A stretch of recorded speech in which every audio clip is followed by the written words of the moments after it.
Welcome to Strip Coverlet. I'm Adrian Fort, and we're here for the fourth in a 29-part series as we travel through. This is not a writing manual by Kerri Majors. This is on the chapter known as Feedback from pages 20 through 25. And this chapter is the first major departure that I will have from Majors. It was a bit of an aggravating chapter because it made it seem like Feedback is all about the warm cuddlies, and it is in fact not. She shares a story about her high school debate something, which is basically just a story that says, oh my gosh guys, I was a better writer than I thought, and I took criticism oh so well. I hope that the rest of this book is not full of those types of stories in this type of chapter, but we'll see. As this chapter does walk some weird line between begging for tact when receiving criticism and imploring that a critic use tact when giving criticism. And here's the secret to getting better as a writer. This is the secret to getting better for anything in life. No one has to care about your feelings. No one has to care about your feelings. You are not their responsibility.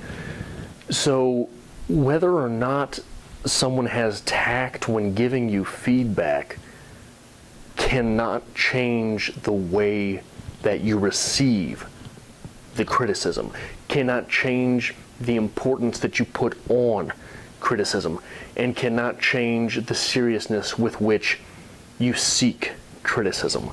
Criticism is the only way that you'll get better. Think of it this way.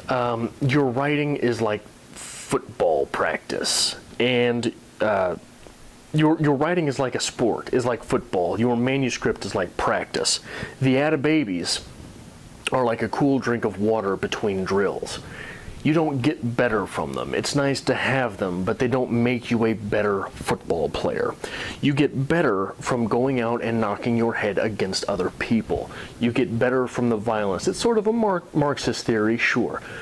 But you have to collide with other ideas in order for your ideas to evolve. In fact, I think that sometimes painful criticism is the best way to get better, because you remember that. If somebody says, you know, you've got a really nice story, but I don't particularly care for the paragraph on top of page 3, you're going to move right past that.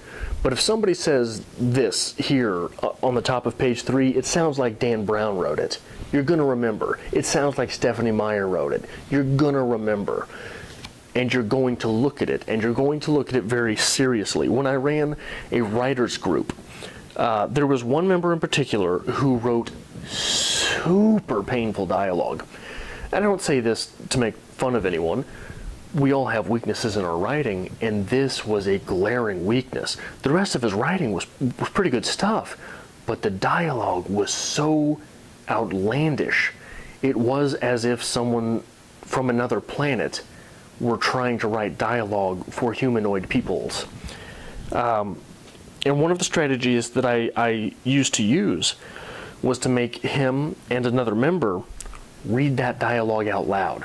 He would pick a character, and he would be the narrator, and there would be another member in the group, and they would both stand up and read as the characters in the piece. And one of the things that does for you, there's more tact in this part. One of the things that does for you is it allows you to hear your dialogue through another voice, which sometimes that's all it takes.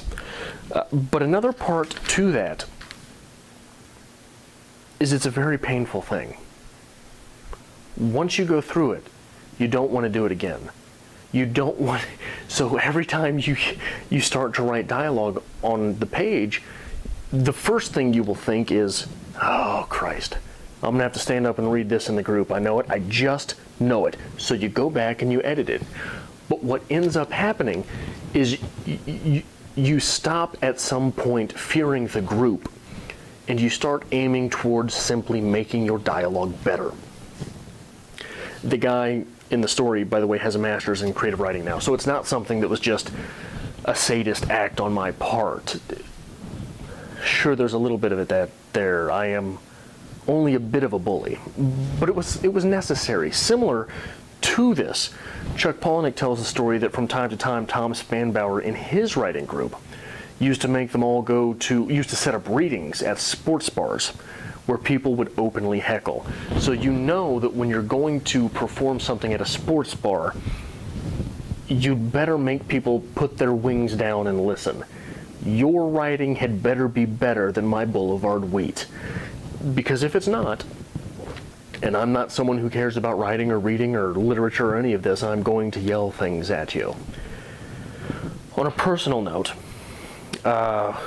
with this, the most motivational criticism, the most motivational, not the most useful criticism that I ever got happened in grad school when one of my classmates circled the point in the story where he quit reading. That is easily the most base and disrespectful thing that anyone has ever done to my writing. Circled a point in the story and said, this is where I stopped reading. I didn't want to read anymore. And instead of forcing me to homogenize my writing so that some dullard could enjoy it, what it forced me to do was analyze why I liked writing, what I liked writing. And it made me ask the question, how could I make this writing more me? And that's what I ended up doing. That's what it got out of me. The last note that I have for a chapter titled Feedback is for the critic herself. Take the act seriously. Take the act of marking someone's paper seriously. A, because you don't get those back. You don't get that mark back. But B, the act of criticism makes you a better writer. The more you do it, the closer to polish your first drafts will become, because you will actively refine yourself before the words get from here to the page. And that is an important step, because that is the point where you have internalized the ideas that you were trying to implement into your writing. When you don't have to think about them anymore, they change between here and here. So that's it for this, the fourth chapter in This Is Not a Writing Manual by Kerri Majors, entitled Feedback, on pages 20 through 25. If you like this sort of thing, make sure you hit like and subscribe if you have not already done so.